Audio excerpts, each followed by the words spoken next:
There we go. Yeah, we're going live. All right, ladies and gentlemen, sorry about that. There were some technical difficulties going on early on within the stream. So if you're just joining us, this is Benny. You know Benny from the Fuller Culture podcast, and also one of the hosts of the very, very, very, very, very, very popular UHeard podcast. You can find them anywhere on Spotify, Google, and of course YouTube as well. As well with him and Joe and Polk and CB, right, as well. Okay, so we got knocked off a little bit, and I didn't hit the live button, so I said screw the intro. So pretty much we're doing it live, baby. We're doing it live. I know, man. Live is live, bro. Live is live. Okay. Well, I started off talking about Restrepo a little bit when I thought I was live and you got knocked off. And I went over stats a little bit, over almost 1,100 yards receiving, 6 touchdowns. He was obviously TVD's favorite target. Bothered a lot of Canes fans a bit because they thought it was too much centered on Xavier Restrepo. But Xavier does get open. He's a very smart football player as well. He has sure hands, knows his boundaries as well, is able to catch the ball in bounds, very athletically. And so the way it looked in the spring game and the way I've heard in practice, and it's come from Dono and all the other people that cover the Canes, they're allowed to be there. It looks like it's going to be a lot of Restrepo again this year. So what do you think about that? I mean, Restrepo's, I am done underestimating him. I am done complaining about him. I am done thinking, the man just gets open, right? Like he's one of the reasons that we, as bad as we want to put our offense to be last year, he's one of the brightest spots, man. He had 85 catches, which was a school record. Probably have somewhere around there this year, and just off performance and what he does, man. And other guys are going to eat too. Like it's not going to be just him, because we forget that Jacobe George also had 800 yards, right? Like it's not going to be just one guy, and we're deeper than we were last year. Last year was basically we were 3 and then a bunch of young guys, and this year you got a little bit more depth, so it's nice. X is a problem, bro. I'm done doubting X. X to me is a top 2 round pick, just off performance, and he's going to be killing people in the league in the slot next year. And comes from a great family too. Yeah. Well, I mean, I never had a problem with the targeting of X. The only time I had a problem was when he would throw into double coverage, on X in general. It's the only time, and that's where a lot of his interceptions came along as well. When he was, when TVD was making a lot of mistakes as well. Cam Ward, I don't think will do that. Cam Ward is actually pretty good at in terms of he's very good with the football as far as not making mistakes in terms of throwing. Where Cam Ward's issues are in terms of fumbling, but I do think that was more of a line issue than it was a Cam issue. And I think with the line he has this year, you'll see the fumbles drop as far as his numbers go. But yeah, man, I love X. I've liked X since he was a freshman. I thought he had a lot of potential in a couple of games I saw, and now we're starting to see it. And I'm glad he didn't go to the NFL. I'm glad he decided to take another year. We saw what happened. Some of the guys, when they decided to go a little too early, they either got drafted late or they became undrafted free agents. So I think X is I agree with you. I think X is at least is looking at himself to be a 2nd round pick possibly next year, or he can surprise people. If he has a 100 catch season, you may have to look at him as a 1st round pick, especially if Miami does ascend to pretty much, hopefully that's the goal, to be a playoff contender this year for the NCAA. I think those 2 things have to happen. I think they have to be a playoff team, and he has to have that kind of year. Because if they aren't a playoff team for whatever reason, which I'm not projecting them out to be, we haven't done the season breakdown or anything yet, but I'm thinking that's impossible, because this is all the pressures on in the world, and they put all their chips into this basket for this year.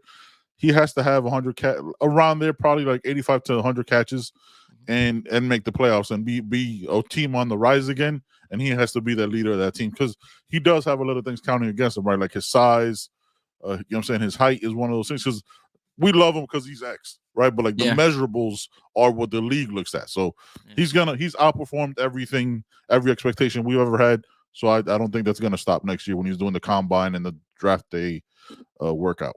Yeah, no, I totally agree. I totally agree. The one guy that also had a pretty good season as well, despite sometimes making some knuckleheaded moves, was Jacobe George. Right, Jacobe George was 864 yards receiving, 8 touchdowns, right? Not too shabby. Had a very, very, very good game against Texas A&M. That he was a major bright spot on that team. Like about Jacobe is that he is a major deep threat as well, especially when he's focused. If you don't jam him well, he'll make you miss as well, and he's gone. As well. Only thing about that Jacobe that bothered me a little bit is that he's a little short tempered, as far as and he costs you a few yards, as well. But I do think with Cam on the team, I think Cam could kind of set him right. One of the things about and it's not, I want it to be a bash Tyler Van Dyke show. And so as I'm not trying to go there, but I'm just giving an analytical perspective, is that they're just two different guys. Like you have a guy that works with his receivers, that will get in their face, that will sit them down and be like, oh, this is where you went wrong on your route. Whereas you had another guy that was a bit more of a passive leader, more of a laid back guy and so on. So I think you will see another one's going to step up his game is going to be Jacobe as well this season. Yeah, I think so. Just to piggyback off your last point, I think a lot of times like your team takes the personality of your leader, right? Like everybody goes, we talked about last year, like the 13-team leadership council. That was pointless to me. Your team has one leader, your quarterback. That's it. Like I just saw the Tom Brady roast, right? Tom Brady played with his offense. He won championships with a bunch of nobodies, right? On offense, you had undersized everything. He won. Troy Brown was like a converted whatever he was, right? So it's not about the other guys. If your quarterback isn't leading that room, it doesn't matter. I think I think Cam Moore is just a competitor, right? When he's gonna throw an interception. How does he react? Well, he's already made those mistakes. This is his 5th year in college football, so he's gonna react differently than going to the corner of the bench and pouting and not talking to anybody else. You know what I mean? Because then everybody's looking at him like, well, he just made the mistake. Why isn't he talking? Like that type of stuff transfers. With Jacobe George, if he it's funny, right? Because I'm a short-tempered person. Like I'm a very competitive person. Like I like to talk shit. Like you could ask Joe and everybody. Like we roast each other jokingly, right? And I like that part about Jacobe George. But I want him to thread the needle perfectly.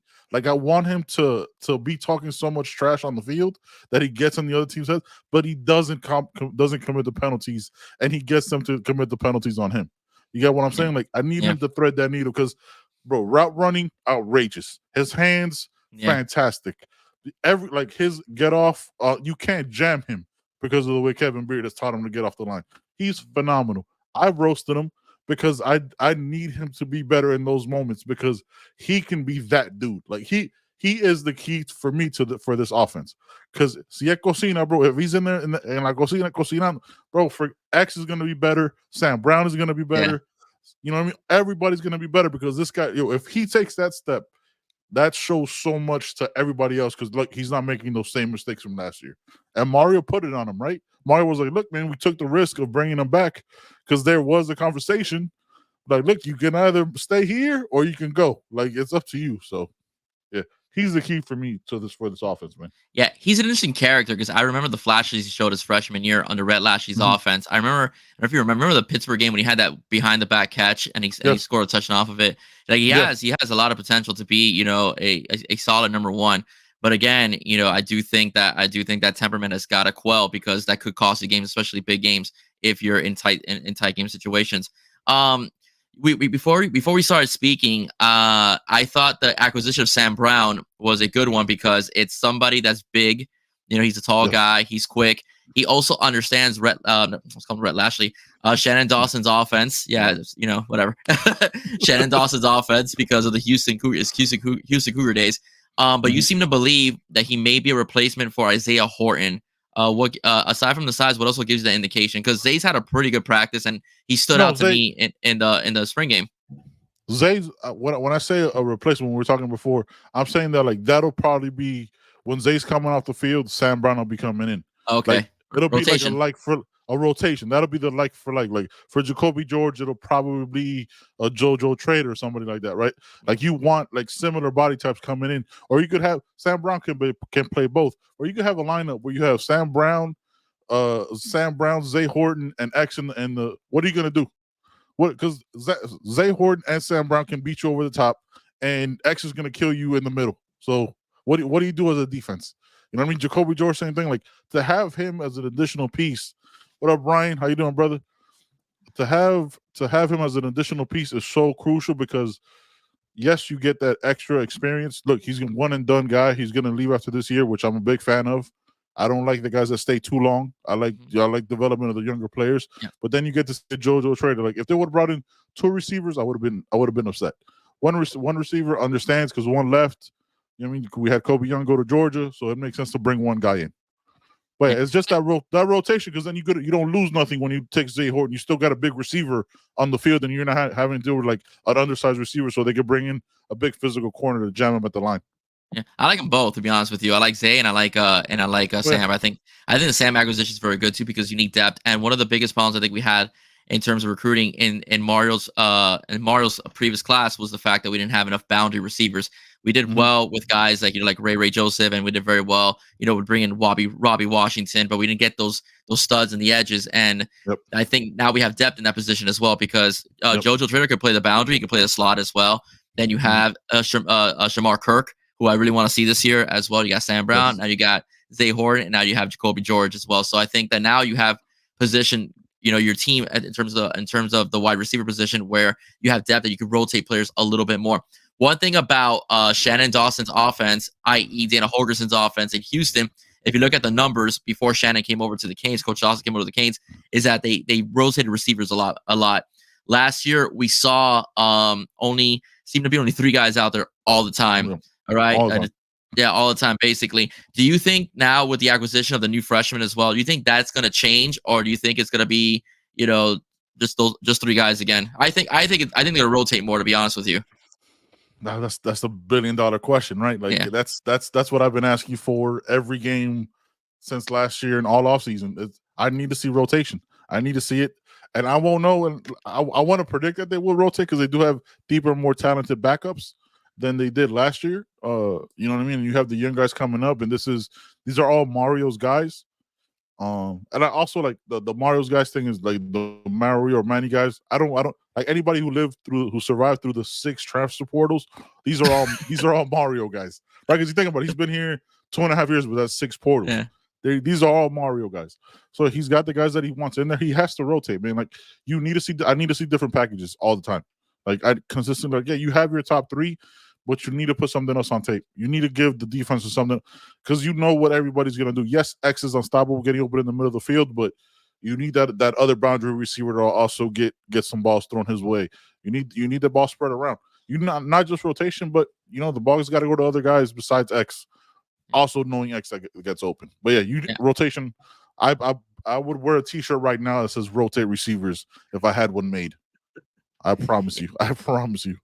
Well, if you're going to go a little faster and more vertical, I think rotation is key because you also want to have fresh bodies and skill position, Exactly. to come in as well. So I think rotation is going to be key as well. And let's face it, young guys don't want to wait their turn anymore. If you have young guys coming in with these kind of credentials, like JoJo and Nye and Chance, they're going to want to see the field. I'm not saying that they're going to see the field right away. Maybe early on a couple snaps, and then maybe like Mark Fletcher, when the season gets more and more into it, they'll start to see more playing time. But you need to get those guys the ball. They need to at least show them that that you need them on the field. Because if not, you'll be again transfer portaling to get a replacement for those guys. So I do think that rotating and keeping your receivers happy is very, very important. We have some studs, man. I mean, I was looking at Josiah in the spring game. He looks like he's a freshman, but he's starting to look like an NFL receiver, man. He's put on some weight. He looks strong. He's quick. He's fast.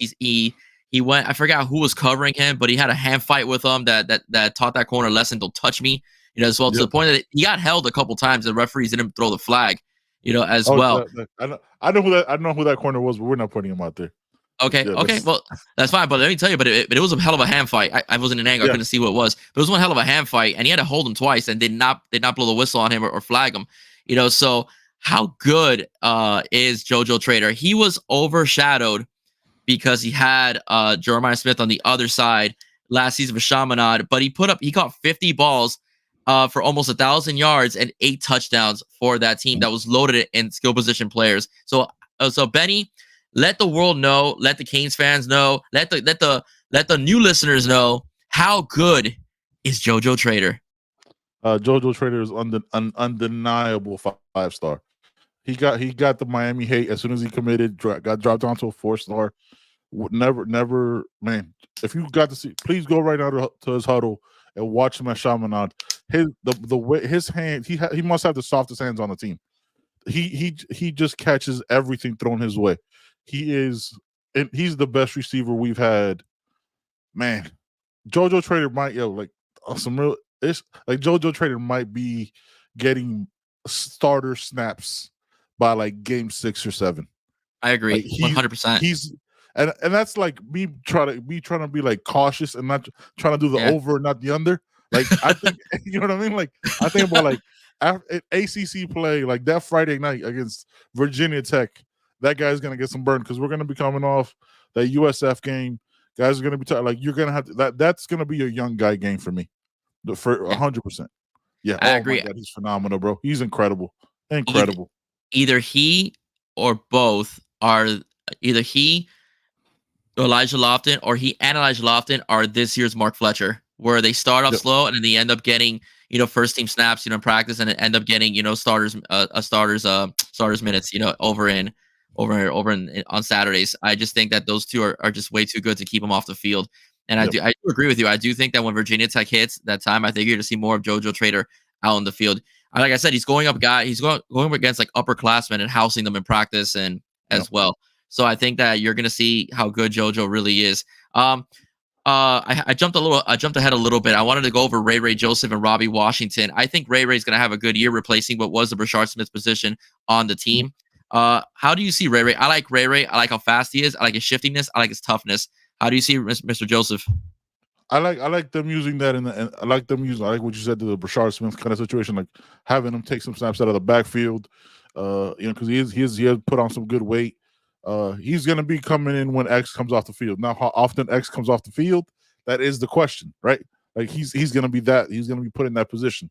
Ray's got that escapability where he could catch a 5-yard out and take it to the house. And it's a blur. It's over. And you can't forget about Nye Carr. Like, well, as we start doing this and I'm slowly starting to think maybe I should mix the Kool-Aid a little bit just on this receiver core, man. Because it's crazy how deep this receiver core has gotten in the 2.5 years Mario's been building this thing. Yeah. No, I totally agree with you. And Nye Carr is another one too. Nye Carr is another one too. I think that having Nye Carr come in too. Nye Carr, who was a Georgia commit, decommits from Georgia, becomes a Miami Hurricane. Not many people could flip away from Kirby Smart, man. So that's an interesting aspect. I think Nye Carr is good. He's been doing very well in practice. He's been with, from what I heard, with the second teamers, but he's killing them as well. Mm-hmm. He's got great speed. He's a guy that also is very smart. He's not just a burner. He can find a hole in the zone, and he's able to catch the football in his zone as well. Another guy that I like that we're going to go over right now is Chance Robinson. Unfortunately, STA doesn't let their players graduate early and go and become early enrollees at the universities that they commit to, but that's another guy to watch out for. And once he gets acclimated to the offense, you may see him a little bit more, maybe towards the end of the season, I project, because again, he has to get used to the offense. That's another guy that's gonna be freaking dangerous. He's a big kid too. Yeah, got to meet him. We talked about it a couple times on the show last year for our Into the Canes verse. He actually came out to Caneswear with really? He came out with his pops. His pop came a little bit before him. And we saw so like that when he's at Canesville, I was like, okay, we're not gonna break the news. Like, okay, so he's committing, and he committed that night at the spring game. But like, he's a big kid, bro. He committed. Like he's a big kid. He's that big physical receiver you're gonna need for next year for that boundary.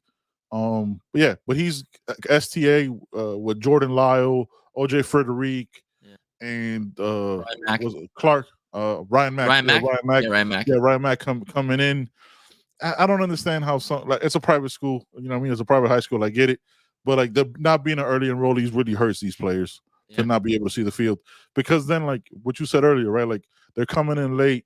How is their mentality approaching it if they don't get playing time, right? Because that portal is open to them just like everybody else, right? So I kind of wish they had like a standard thing where all high school kids were able to enroll early if they met the requirements. But that's a conversation for a different day. Yeah, I mean, just to piggyback on what you said, just for a split second. Football season's over, when they early enroll. So I don't know why they just wouldn't let them just early enroll. But I mean, that's their rules. I mean, I can't argue with them in that because they have a reason for that. I guess. So we have Nye Carr. We talked about Nye Carr. We talked about Chance Robinson. What about Robbie? Robbie seems to be lost in the shuffle a little bit. They tried him out at defensive back a couple times in practice. Like, where do you see Robbie and in position on this team, especially with how loaded the wide receiver core is? Robbie, if I'm being honest, Robbie worries me just by the sheer amount of numbers, right? Like, I've never doubted Robbie. If you watch his tape, the man's he is his brother on the offensive side, right? Like Bobby Washington's a physical freak, aggressive, hard hitter, and all those things. But the numbers keep growing in those two rooms. For me, I would have personally moved them as if I'm the coach in that situation, not second guessing them, not Monday morning quarterback or whatever it is, but I would have moved them over to corner just by the numbers, and that's the only way I think he's going to see the field really. Like I might be wrong, and I hope in like 6 months when we do this show again, we're like looking at it like, yo, Ben, you were totally wrong. I hope I'm totally wrong about Robbie Washington. But I find it difficult for where they're going to put him on the field. And I hope he balls out and like has a 150-yard receiving game against Florida State. You know what I mean? And catches the winning touchdown. And I got to eat crow for that. And I hope so. But just with the talent that's in that room, man, I find it difficult to see him on the field, man. And like Shamar Kirk too. Shimmy's my guy. We gave him the nickname on our show. Had a great interview with him. But there's so many names and there's so many numbers in there but again, that's not up to me. That's up to the guys that make millions of dollars to figure out the packages and the right rotation to get these guys in. Yeah, I mean, I like them. I saw potential. I've seen his huddle video. He's very talented, but there's a lot of guys that he's going to be fighting for playing for position. As far as it goes. So I don't see how he's going to get any playing time unless it's somebody gets hurt or somebody acts out or somebody gets kicked off the team or whatever the case may be. That's the only way I see it. But there's talent there. I mean, with the depth issues at defensive back, might not be a bad idea to try him out. We did it with Sam Shields years ago. Sam Shields started out as a wide receiver. Didn't have the greatest hands in the world, so they moved him to corner. Ended up having a Hall of Fame, pretty much not the Hall of Fame yet, but he had a Hall of Fame career over in Green Bay. As a corner. So they can maybe try that as well. There's no shame in changing positions. Hell, Warren Sapp came in as a tight end and became probably the best defensive tackle we've had in the history of the U. So that's saying a lot because we've had some good defensive tackles. So that being said, recruiting. Okay, let's move a little bit now into the recruiting landscape. Once again, the U wants to stack up at wide receiver again. Miami is in line for some of the top receivers in the country, including one that is still committed to Oregon. Let's talk first about Dallas. With Dallas Wilson. Dallas Wilson is an Oregon commit, but there seems to be a little bit of flirting going on between him and the U. Have you heard any news about that as far as Dallas Wilson goes? You think he's lockstep committed to Oregon? Like what's in the air when it comes to him? What's in the air is shout out to Gabby Urrutia with the 2.0 draft. What is it? The recruiting roster. He has them in there. He's been visiting the whole. I think he's like over in Tampa, right? Like he's not too far. It's like a little 2-3 hour drive, depending on how fast you drive. Down in Miami, taking 75 down. Yeah, I think he's gonna I think he's on this. I think he's gonna be in December. I think he's gonna be on that, dropping that commitment. He'll do that. Open up his recruitment, or he's a day of flip or something like that. But I don't know if Mario likes the day of flips. Like I think Mario prefers like open up your commitment, like how they did with Nike Carr. I think it's gonna be similar to that. Because it's such like it's not just a distance thing. Like Oregon has a cool uniforms y todo eso, but it's like it's such a far thing. And then like you already know Miami's building something here. Like he's gonna at the end of the day December with the new early enrolling with the new early day. He's gonna be a Miami Hurricane.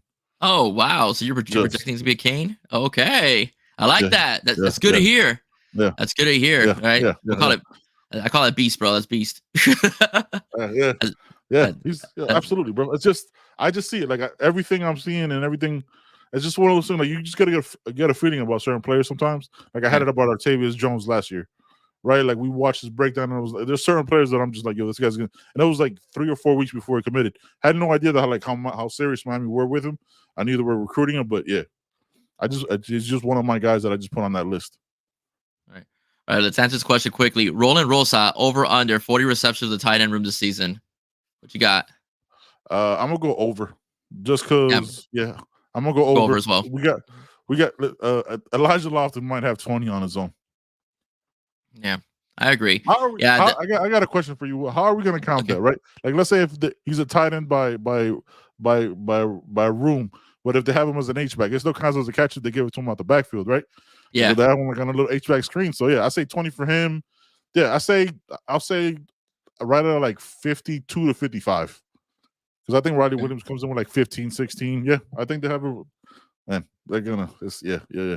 Yeah, and we saw in spring they were throwing at the tight ends, and we've been hearing in practice they're throwing at the tight end. So that's something that Shannon Dawson's mixing up. They're throwing at the tight end. So It's not going to be like last year. Also, Riley was Elijah Arroyo. Forgot to mention him, as well. He's going to eat as well. He's the best tight end on the team because of experience and his hands and his speed, athleticism.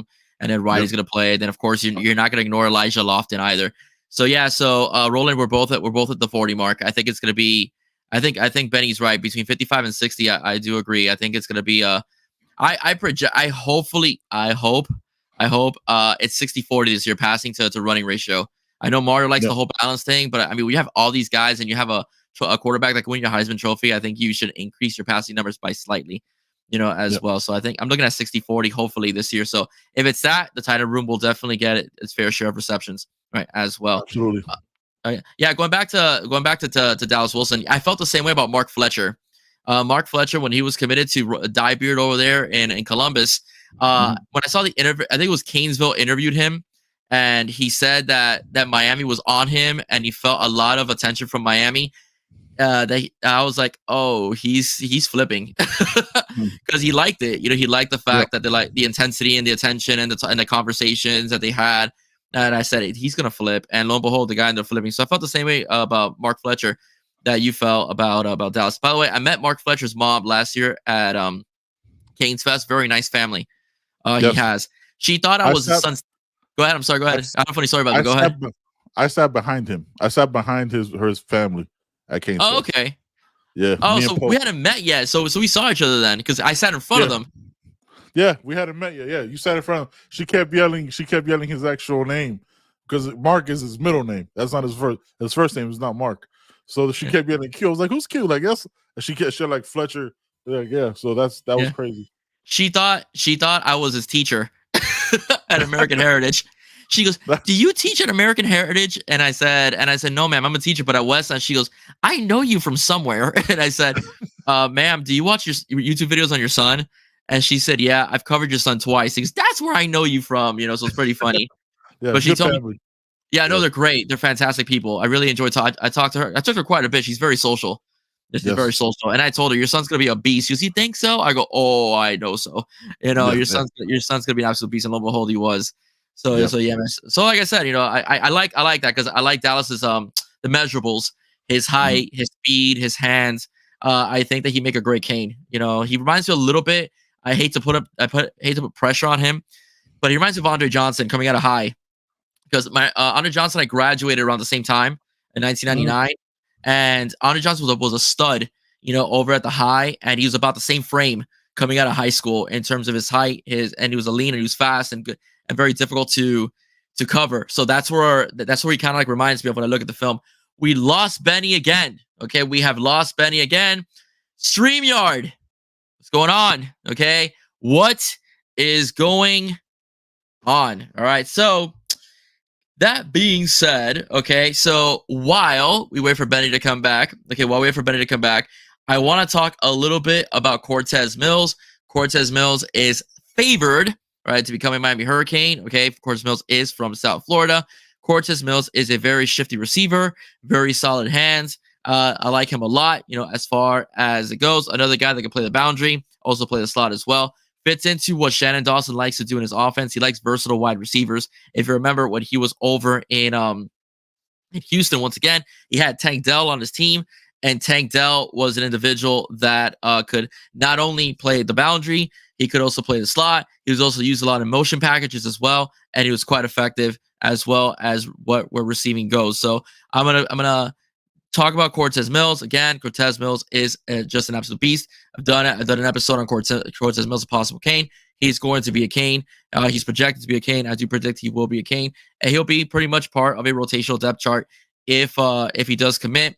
Part of what we're seeing right now and what we think we're going to see this season as well. We're still waiting for Benny to come back. Benny Boondocks from UHeard. Very grateful to have Benny on. Benny is a great friend of the show. Also, Paul Kane as well. And also Joey. And of course, we all love CB, all right? CB, Chalupa Batman, the guy that will keep you talking about comic books for about 3 hours, man. He can go on for days. What's up, man? What's going on, brother? I don't know what's going on here. I apologize, man. This is live. I'm not trying to do this. I don't know what's going on with my stuff. It's okay. It's okay. I'm working on my expansion skills in terms of vocalizing things. So we're doing that. Before when you jumped off, I mentioned Cortez Mills. Cortez Mills is being projected by 247 to be a Miami Hurricane. He's actually been projected at crystal balled. Very talented. Play the slot, can play the boundary. What's your take on Cortez? Cortez Mills is my numero uno. Just cause like there's guys that aren't like the 5-star guys that just become like my number one on my list randomly. Cortez Mills has been showing out this offseason for all the 7-on-7s, and he's from my old hood. I grew up in half my life was in Homestead, also in Hialeah. You know, the HH is in Kendall a little bit, but I grew up in Homestead, man, so I know the area. So anybody that grows up kind of where my old stomping grounds were, you know, I mean, I have an affinity to that. So Cortez Mills, bro, is a physical freak to me. I don't think he's even started to scratch the surface on what he could be. I'm seeing like 4 or 5 receivers coming in this next year. So yeah, it's gonna. I'd put him as a Cane just because I want to, but I think it's gonna be a long recruitment process. I think we're gonna have to fight out some people towards the end. Okay, I mean they have him lockstep in with Miami, so I mean we'll see what happens with that one. He seems to favor the Canes though quite a bit. You know, I've seen him wear the gear and so on. He's been to the university quite a bit as well. Kevin Beard is a very good recruiter as well, yes, and yet I don't think it's just the words, man. I think the way he backs it up as far as like putting on cleats and working with the guys on in practice as well kind of like earns him some cred with a lot of the wide receivers that want to come in as far as recruiting goes as well. My favorite guy is Vernell Brown. I'm a big Vernell Brown fan. Yeah, he's just a beast. I like his hands. What I like about him is that I think you said it was him that you put him in a phone booth and try to touch him with a pencil. It's very difficult. It's very difficult to touch. He's a guy that the one highlight of his huddle that totally like made my jaw drop was when he was bracketed by 3 defenders and he found a way to slide through it and score a touchdown. He reminds me. That's cheetah level. Oh, definitely cheetah level, man. Definitely cheetah. He reminds me of Devin Hester in terms of finding the smallest crease, using his speed the right way, and finding the opening, and scoring. So he's projected to go to Ohio State. I'm not surprised because Brian Hartline, is a very good wide receiver recruiter, and they have the pedigree in terms of putting guys in the first round. But I do think, and I threw it in Ohio State fans' faces, I do think that depending on how the year goes, if he does commit to Ohio State, I'm putting his ass on flip watch, on my channel, because I do think that we may have another Justin Scott situation again. Because if Diebeard is in trouble and so on, that means Hartline ain't coming back because a coach is going to want his own staff. So I do think that if he does commit to OSU, I do predict he will flip to the Canes. Yeah, I got Vernell Brown on my list too, man. As one of my guys that definitely got to come into the Canes. He's ridiculous. I'm gonna actually go try and watch him this year. Down in Orlando, it's not too far from me. See when their games are, see if I can line it up and see. Hopefully it works out well. But yeah, Vernell Brown is ridiculous, man. He has a Gator legacy, but that's a done deal. Like once they fired his pops from UF, so it's between us and Ohio State. Yeah, I think so too. And like I said, even if he picks Ohio State, it doesn't matter until he signs, and I'm not worried about it. I think he'll flip. Especially, I do think Ohio State right now is in the same position that the Canes were, I would say, during the latter days of the Larry Coker years, where even though the Canes won 10 games, the expectations were so high, for Miami that Larry Coker was told, hey, listen, you need to resign.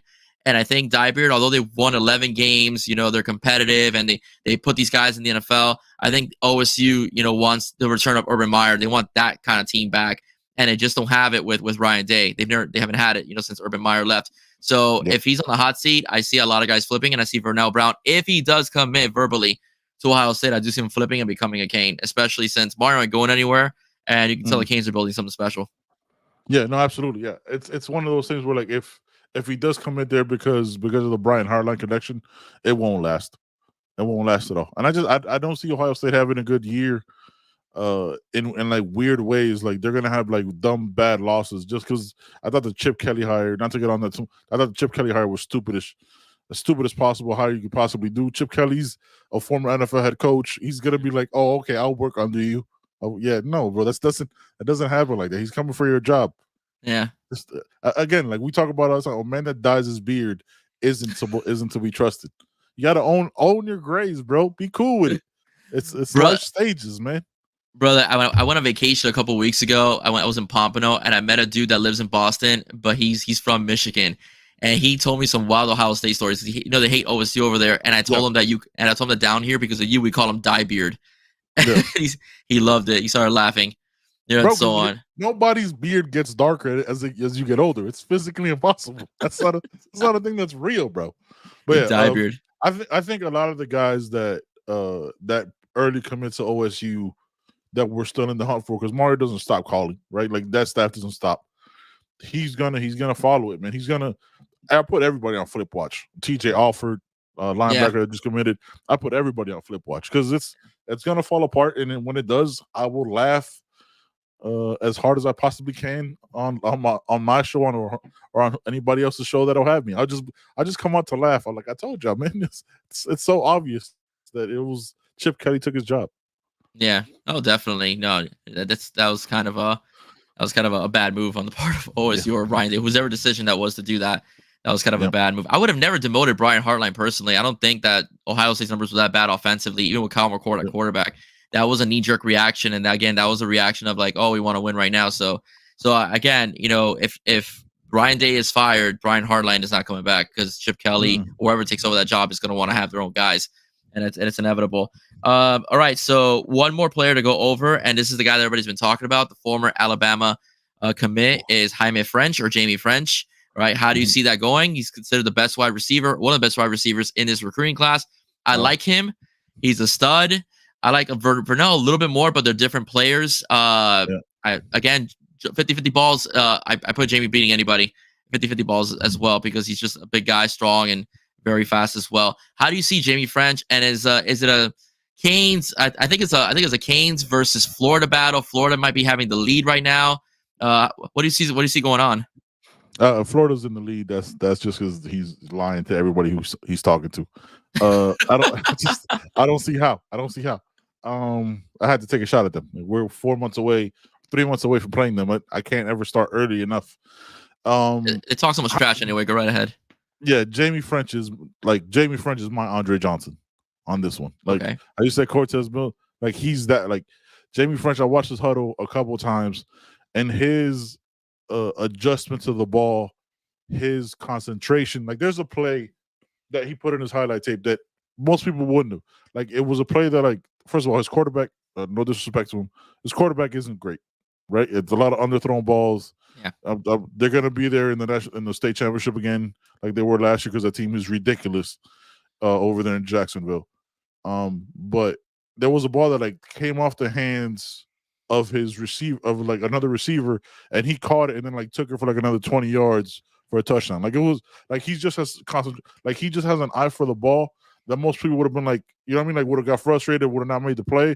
But he wasn't. He was like 3 or 4 yards away, but kept his route and caught it, and then still took it for a touchdown.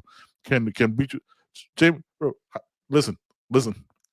If he drops a commit, because I don't care about commitment graphics. I don't get caught up in them because anybody can flip conversations and money still being talked about.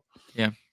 If he signs on that early signing day, right? If he signs, and we're doing our special marathon show that we did last year with Joe Holden, bro, I'm coming on there and just going ape-ish. I'm going because that dude, like, he would mark him and like Hilton Stubbs, his teammate, would be like two guys that'll be like, holy.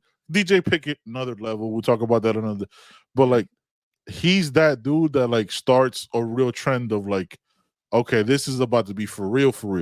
Like, you know what I mean? Like we have like the Ruben Baines, but this guy everybody wants. Yeah, everybody. Yeah, Jaime French. You know what? I like Jaime French. I want to give him a Miami turn to his name. So we're gonna go with Jaime with him. Yeah, Jaime French, bro. Oh, phenomenal athlete, man. 6'2", 205. Yeah. Hasn't even filled out his body yet. He's 17 years old. You know what I mean? Like, it's crazy. Yeah. It's crazy. I would dislocate both my hips if I try to make some of the catches that he makes, bro. It's ridiculous. Yeah, they're highlight reel specials, man. They really are. They're definitely highlight reel specials.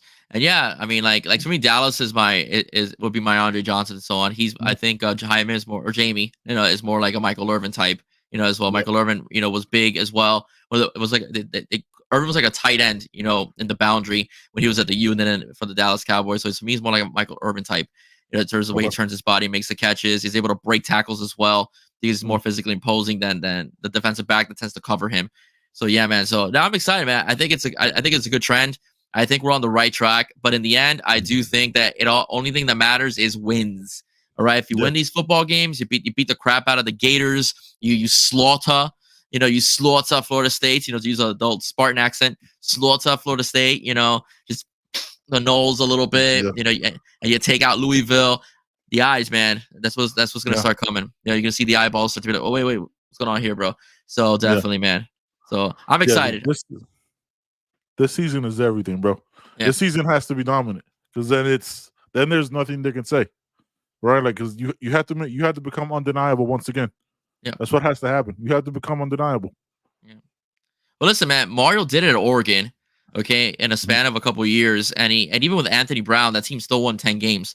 Let's not forget that. So I can't see why Miami, now that the rosters are more filled out after the portal, you know, the portal officially closed and so on, I can't see how we don't win 10 games. And I just can't, especially minimum. Yeah. I mean, 9 I'll accept, but I'll be slightly disappointed because that means you had a hiccup against a team that you shouldn't have had a hiccup against.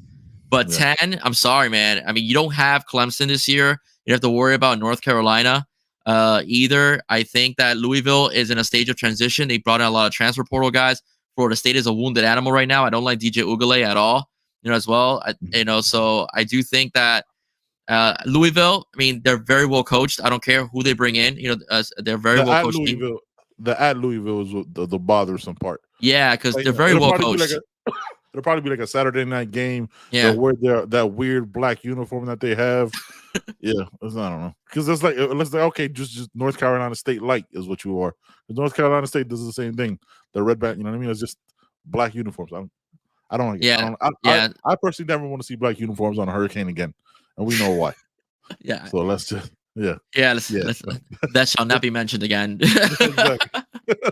Even though, man, when I bring on another guest that is not a Canes content creator, they're like, why can't he just take a knee? I always get that, dude, all the time. I'm like, all the time, bro. It's not happening again, bro. Trust me, it's not happening. It also wasn't a fumble, but all right. No, it wasn't. It really wasn't. But Jimmy Johnson always said, never leave it up to the officials. You know, that's a quote that Jimmy Johnson, you know, dies by. You know, like, never leave it up to the officials. Okay, Benny, as we wrap up here and so on, let us know where we can find you, times and dates. Yeah, man. Every Wednesday and Sunday live at 6:05, 6:15 on our YouTube channel, UHeard Pod. You can check out the website, UHeardPodcast.com, for all your audio versions of the show. You can also check out the merch. We dropped a new shirt today, the Poke Special, No Matter What, because it's got to be no matter what DJ Pickett, no matter what Jamie French, no matter what. You know what I mean? All these guys, man. Everybody on your list, Bryce Fitzgerald, Ben Hanks, Chris Ewald, go down. It's got to be them no matter what, at all costs, man. Fight for everything. So we started that. Shout out to Poke, man. Created that. Benny Boondocks for me. Poke came from my guy Poke. Joe Skilliams, CB Chalupa Black Band, a.k.a. Corey Carmona, a.k.a. Mr. Never Sleeps. Yeah, man, we built something special over here, man, and it's been a great time, man. It's been a great time talking to you, making friends with people like you, man, that are just good people, man. So likewise, man. Likewise. Yeah, that's what it is. All right, before I let you go, Benny, I just gotta say one thing. I gotta give a special shout out to the Westland Hialeah dance team. They just finished off their end of the year show. I just came from there. And I got to say one thing, Ms. Carla Briseño, who is a former Miami soul dancer turned dance teacher at the high school level, did a phenomenal job. We talked about phenomenal athletes today. Her dance team would do a routine of like a 3-minute song, take a 30 to 90 second break, change it, come back out there and do another routine. Again, 30-second, 90-second break, because she had it mixed with like other dance schools that came in. They performed as well, including the cheerleaders, and then her other classes also filled in the gaps. So it was a phenomenal dance show. Her girls are like, they're fantastic. They're fantastic athletes to go out there. And some of these songs, you know, they're not slow timer songs, man. They go really fast, and she's got that school, she's got that team on lock. And I gotta say congratulations to Ms. Briseño. Congratulations to the dance team over at West End Hialeah, and also the up and comers. who are in her class, her beginners class as well, the future of that dance club as well, the dance team as well. So much props to West Side Hialeah Senior High School. Hope some of you are watching live, man, since you do have to see me tomorrow morning at school. But yeah, I just want to tell you that. But anything, man, just congratulations. All right, great job, ladies, and great job, Miss Briseño. Benny, man, always a pleasure having you on, man. We need to do this more on a regular basis, bro. Both shows, bro, because I really enjoy having you on. I really enjoy it when you guys, call me Willie Falcone. I think that's hilarious. we got a bunch of nicknames. We got a bunch of nicknames for everybody. I know, man. It's fantastic. I love that, man. I love it. The thing with your show, and I do want to say at CB's the same way as well when he's on his own, is that you make people feel comfortable and you make people feel like they're family. And I think that one guy that you guys screenshot that said, I feel like I'm in the barbershop whenever I watch your show. Mm-hmm. That's the kind of atmosphere that you want to give your listeners. Because I was talking to one of my colleagues, and he said that when I listen to someone on the radio, I want to feel like I can have a meal or a beer with them, that they're not looking down on me and so on. And I think that's what makes shows work, and that's what makes shows last. So Benny, you heard Flo for the culture, CB, Donald, all of you guys that do content creation for the Canes and so on. The reason why you guys are so successful is because you're also good people, and good people get blessed. That's what I wanted to tell you. Thank you, man. That really means a lot, man. Look, we started this just for that. We're always ourselves. We always said we never plan what we're going to talk about. So we never want to seem rehearsed. We never want to seem fake. Because who we are is who we are. So when you meet us, we don't like, yo, this guy's totally different. Nah, man, it's always who we are. Willie, we talk all the time. You've met us, you know what I'm saying? We've met now finally in person. Yep. Who we are is who we are, bro. We don't change for nobody because, bro, I'm 40 and Joe is an open-ended number. I don't know how old Joe really is, right? Like, I don't know how old he is. So we're too old to be anything else than who we are, man. So we want to make sure we wanted to build the community. You know what I mean? That like everybody can come in and rock with us. Nobody ever feels like an outsider because we came in from scratch. We didn't know nobody. I didn't know Joe had his son played football for the Canes. I was just like, yo, I like this guy and I want to talk to him. That's how it all started, and then it just grew up to this. And as you get to be on shows like this with Flo, bless us with like putting on his network with him, man. We're just who we are, bro. No cambiamos para nada. We don't. Like who we are is who we are. So really, I really appreciate that comes off for you, man, and for our listeners. It means a lot. It means the world, bro. It really does. Yeah, authenticity is very important, bro. And I think if your listeners feel like you're real, and listen, man, when I've messed up on the air, because listen, I have a show sheet. I do create a plan. Yeah. But sometimes I'm talking and I'll mess up. It happens, and you guys tell me, okay, man, my bad. That I don't have a problem being corrected. It happens, So yeah, man. So I think that's very important too, and I think the audience appreciates that. But Benny, thank you so much for coming on again. Again, let's do this more often. It's a lot of fun. I love talking Canes with you and Polk and Joe and whatnot, and CB of course. Let's not forget that either. All right, but ladies and gentlemen, if you like what you heard, please do not forget to like and subscribe to 305 Sports Now, and do not forget to like, subscribe, and share the You Heard podcast, guys. You heard. All right, guys. Have a good night, guys. Buy the merch as well, man. They got some good stuff on their website. Go Canes, guys. Good night. Thank you. Thank you guys. Appreciate you guys. Have a good one.